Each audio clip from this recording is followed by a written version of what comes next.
X4 versus Gamesir G8. Which one is better for you? Let's look in the video.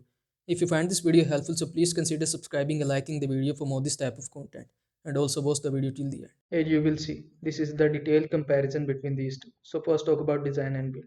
X4 provided compact ergonomic design with detachable ports. And it is also provided by G8, so both are equal. Now let's look at the compatibility. X4 support PC, Android and iOS. And G8 support PC, Android, iOS and cloud gaming, so G8 is better. Now let's look at the controller type.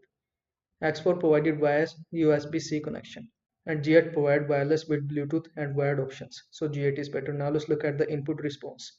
In X4, low latency due to wired connection is available, and in G8, low latency but wireless may add slight delay connection input response is available.